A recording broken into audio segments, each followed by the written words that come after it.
It was just a wedding photograph. A bride and groom side by side in 1894, their faces frozen in time. At first glance, it seems like an ordinary wedding portrait of the time. Formal, serene, nothing special. But look closely. Look at her hands. The bride's hands tell a story that words never could. Scars, deep, deliberate marks etched into her skin. What happened to this woman? Why is she standing next to a man who, according to all the laws and customs of the time, should never have married her? And why did someone hide this photograph for over 130 years? This is not just a wedding photo. It is proof. Proof of something that should never have been seen. Proof of a secret so dangerous that it could have cost them both their lives. Today, we finally discover the truth. If stories like this move you, take a second to subscribe and hit the like button, because what comes next will change how you see American history. The demolition crew was supposed to arrive on Monday. By Friday, the house would be nothing but rubble and memory. 11 years of legal battles, unpaid taxes, and bureaucratic neglect had finally sealed its fate. The Victorian mansion at the end of Oakwood Road in Natchez, Mississippi, once a symbol of wealth and southern grandeur, would disappear forever. Helen first saw the house on a humid afternoon in late August 2023. She worked as a senior archivist for the Mississippi Department of Archives and History, and she had volunteered to lead the final documentation effort before the demolition. It was routine work, the kind she had done dozens of times. Photograph the rooms, catalog any remaining artifacts, file the paperwork, move on. But this house felt different. The moment she stepped onto the warped porch, something shifted in the air. The smell of rot and age hung heavy, mixing with the distant sweetness of magnolia blossoms. Inside, the walls were streaked with water damage, and the floorboards groaned beneath her boots. Furniture lay toppled and broken, left behind by whoever had lived here last. An old woman named Dorothy, according to the county records. She had died alone in 2012, with no children, no siblings, no one to claim her belongings. Helen moved through the first floor methodically, her camera clicking in the silence. Parlor, dining room, kitchen? Nothing remarkable, just the ordinary debris of a life ended and forgotten. It was the attic that changed everything. The stairs leading up were narrow and treacherous, several steps missing entirely. Helen climbed carefully, her flashlight cutting through the darkness. The attic was cramped and suffocating, the air thick with dust that made her eyes water. Broken furniture, stacks of moldy newspapers, a child's rocking horse with one missing leg, and in the far corner, half buried beneath a collapsed shelf, a small leather trunk. Helen knelt beside it. The leather had cracked and peeled with age, but the brass latches still held. She worked them open slowly, her fingers trembling with an anticipation she could not explain. Inside, wrapped in layers of brittle newspaper dated 1932, was a photograph. She lifted it into the light. A wedding portrait, a white man in a dark suit, a black woman in a simple white dress, and a date inscribed at the bottom, 1894. Helen's heart stopped. Helen did not sleep that night. She sat at her desk in Jackson, the photograph propped against her computer monitor, unable to look away. The faces stared back at her. The groom with his jaw set in quiet defiance, the bride with her chin lifted, her eyes carrying something that looked almost like triumph. But it was the hands that haunted her. Under her magnifying glass, the details became undeniable. The bride's hands, folded gently at her waist, bore a network of scars. Thick, ropey marks that crisscrossed her palms and circled her wrists. These were not the scars of accident or illness. They were the scars of bondage, of rope burns and shackles, of tools gripped until flesh tore and healed and tore again. Helen had studied photographs of formerly enslaved people. She recognized the patterns. But the Civil War had ended in 1865, nearly 30 years before this wedding portrait was taken. By 1894, the woman in this photograph should have been free. She should have been living without chains, without masters, without the brutal labor that left such permanent marks. So, why did she still bear fresh wounds? The next morning, Helen contacted James, a historian at Howard University who specialized in post-Reconstruction Southern history. She sent him high-resolution scans of the photograph and waited. His response came within 2 hours. "Where did you find this?" she explained. "The abandoned house, the leather trunk, the newspaper wrapping dated 1932. "Helen," James said slowly, "I think I know what we're looking at. Those scars are consistent with something called debt peonage. After the war, many plantation owners used legal tricks to keep black workers trapped on their land. Sharecropping, contracts with impossible terms, fabricated debts that could never be repaid, vagrancy laws that criminalized unemployment. The workers were technically free, but they couldn't leave. They were beaten if they tried to escape. Some were worked to death." Helen looked at the photograph again. The bride's hands, the groom standing beside her.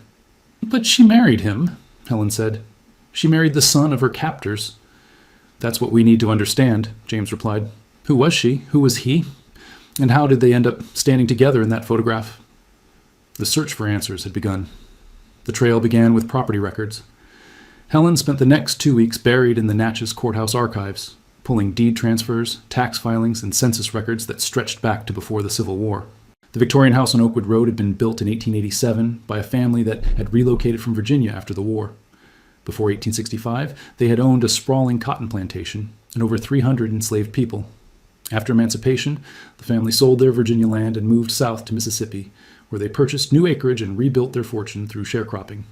The patriarch, a stern man named Cornelius, ran the operation with an iron fist.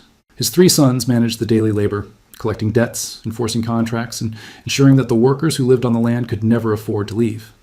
In the 1870 census, Helen found a list of laborers living on the property.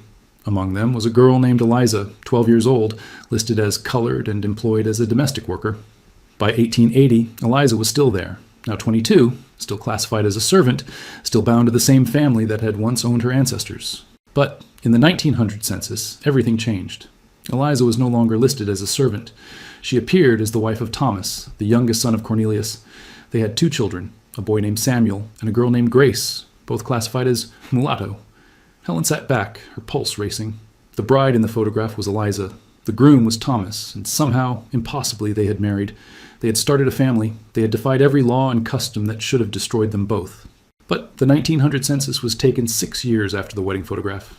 What had happened in between? How had this union survived in a world designed to crush it? Helen needed to find the family's private papers. According to county records, the documents had been donated to the Natchez Historical Society in 1978 by a distant relative who wanted nothing to do with the family's legacy.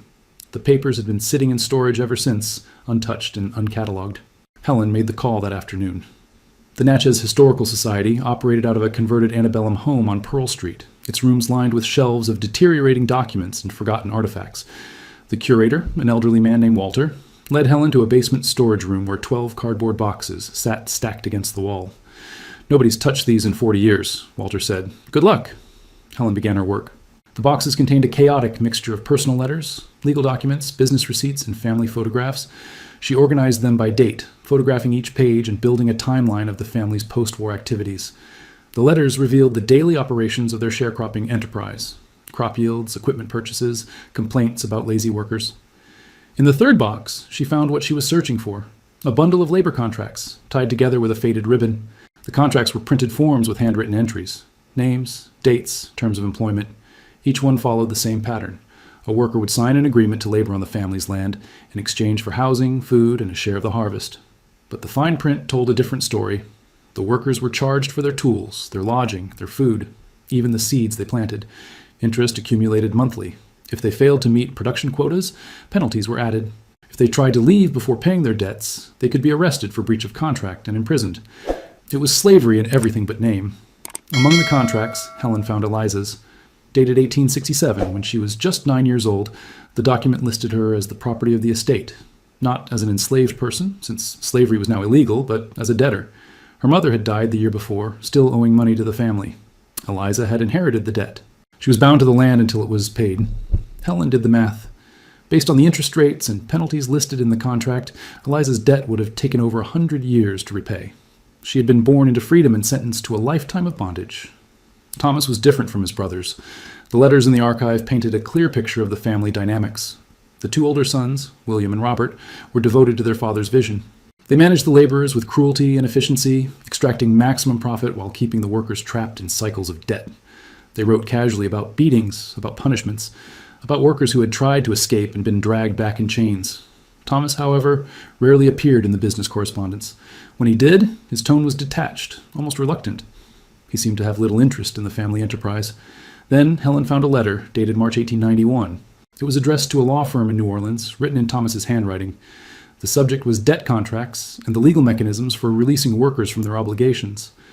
"I am seeking clarification," Thomas wrote, "on whether a debt holder may unilaterally forgive a debt without the consent of other family members who share ownership of the contract. The situation is delicate, and I require absolute discretion." Helen's hands trembled as she read. Thomas had been planning something. Over the next several months, according to the correspondence, Thomas consulted multiple attorneys across Louisiana and Mississippi. He was careful, methodical, always emphasizing the need for secrecy. His father and brothers could not know what he was doing. By late 1892, he had found his answer. Under Mississippi law, a debt holder could forgive a debt if they acquired sole ownership of the contract. Thomas would need to buy out his family's share.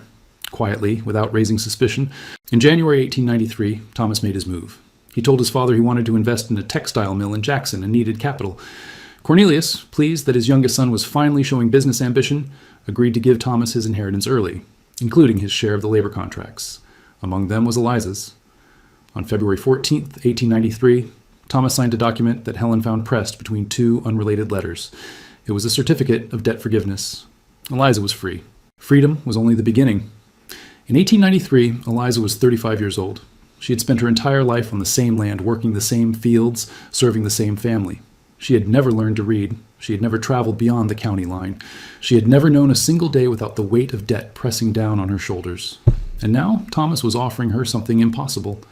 Helen found the next piece of the puzzle in a journal that had been tucked beneath the labor contracts. It belonged to Thomas, and it covered the years 1892 to 1895. The entries were sparse but revealing. March 3rd, 1893, told E. that her debt is forgiven. She did not believe me at first, showed her the document. She wept for an hour. April 12th, 1893. E. asked why I did this. I told her the truth, that I have watched her suffer since I was a boy, that I am ashamed of what my family has done, that I want to make it right. July 29th, 1893. Father asked why E. is no longer working in the fields. Told him she is ill. He does not suspect. William and Robert do not care enough to notice. November 15th, 1893. E. and I have spoken every day for months. I did not expect this. I did not plan for this, but I cannot deny what I feel. The journal entries grew more personal, more intimate. Thomas and Eliza had fallen in love, a love that could not exist in the world they inhabited. If anyone discovered them, Thomas would be disinherited. Eliza could be killed. But Thomas had made his choice. January 8th, 1894, I asked E. to marry me. She said yes. We both know what this means. We will have to leave. We will have to disappear, but I would rather live in exile with her than spend another day in my father's house. The wedding photograph was dated February 22nd, 1894. They had married in secret, somewhere beyond the reach of Thomas's family. And then they had vanished. For years, Helen had assumed that interracial marriages in 1894 Mississippi were simply impossible. The state's anti-miscegenation laws were among the harshest in the nation, carrying penalties of up to 10 years in prison for both parties. Any minister who performed such a ceremony could be fined and jailed.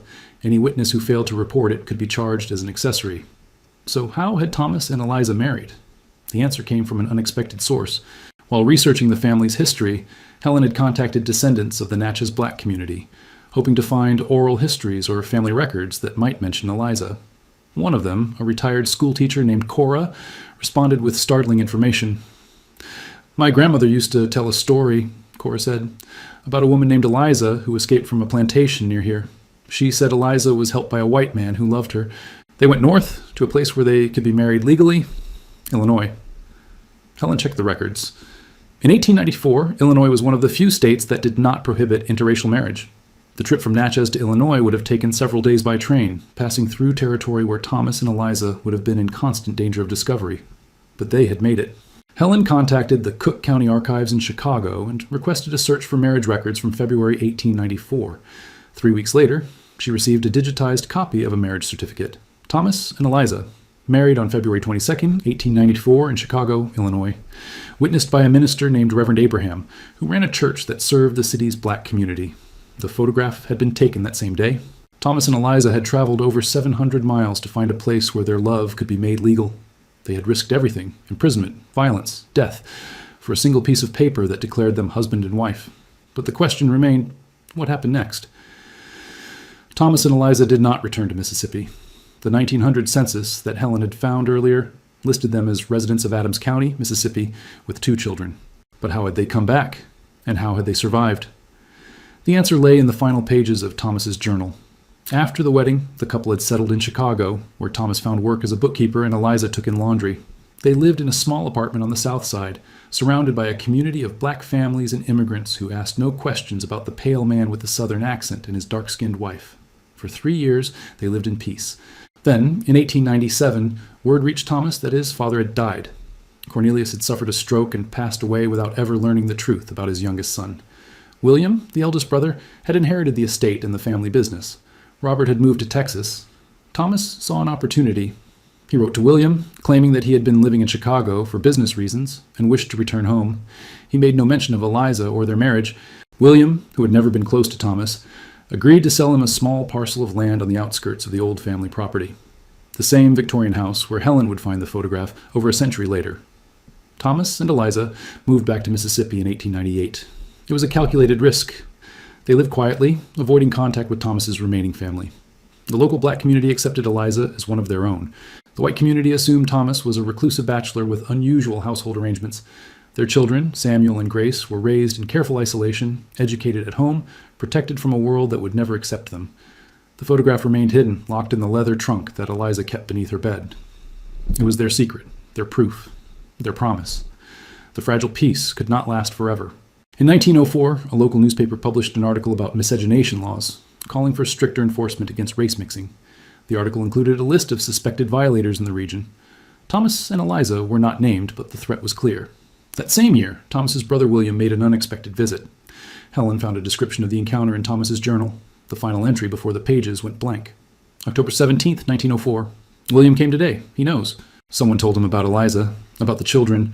He stood on my porch and called me a disgrace to our family's name. He said I had 48 hours to send Eliza and the children away, or he would report us to the sheriff. Thomas did not comply. Instead, he gathered every document that proved his family's crimes. The labor contracts, the debt records, the evidence of beatings and illegal imprisonment. He wrote a letter to a sympathetic newspaper editor in New Orleans, detailing the system of debt peonage that had kept hundreds of black workers enslaved for decades after emancipation. He sent the letter on October 19th, 1904. The response was immediate.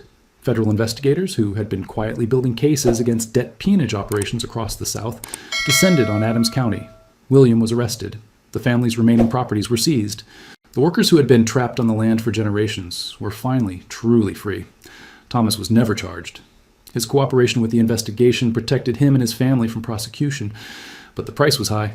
He was shunned by white society, his name erased from local histories, his contributions to the investigation buried and forgotten. He did not care. In his final letter to the New Orleans editor, Thomas wrote, "I have spent my life trying to repair what my family destroyed. I do not expect forgiveness. I only hope that my children will live in a world where love is not a crime." Helen finished her research in the spring of 2024. She had spent 8 months tracing the lives of Thomas and Eliza, piecing together fragments of their story from archives, census records, journals, and oral histories. What emerged was a portrait of extraordinary courage. Two people who had defied the most brutal systems of oppression their society could devise, armed with nothing but love and determination. Thomas died in 1923 at the age of 67. Eliza lived another 12 years, passing away in 1935. They were buried side by side in a small cemetery outside Natchez, their graves unmarked except for 2 simple stones bearing their first names. Their children, Samuel and Grace, grew up to lead quiet lives. Samuel became a carpenter. Grace worked as a seamstress. Neither ever married. Neither ever spoke publicly about their parents' story. The photograph remained in the leather trunk, passed down through generations until it reached Dorothy, Thomas and Eliza's great-granddaughter, who kept it hidden until her death. Helen understood why. For over a century, the story of Thomas and Eliza had been too dangerous to tell. It challenged the comfortable myths that white Southerners told themselves about the end of slavery. It exposed the brutal reality of debt peonage. It proved that love could exist across the color line, even when every law and custom conspired to make it impossible. But now, finally, the story could be told. Helen published her findings in a historical journal that fall. The article was picked up by national media. Historians and genealogists began searching for other hidden marriages, other buried photographs, other stories of resistance and love that had been erased from the official record. Cora, the retired schoolteacher who had shared her grandmother's story, traveled to Natchez to visit Thomas and Eliza's graves. She brought flowers and a copy of the wedding photograph, which she propped against the stones. "You deserved better," she said quietly, "but you made your own kind of justice." The scars on Eliza's hands had told the story of her suffering. But the photograph told a different story, a story of survival, of defiance, of a love that refused to be erased. And now the world would finally know.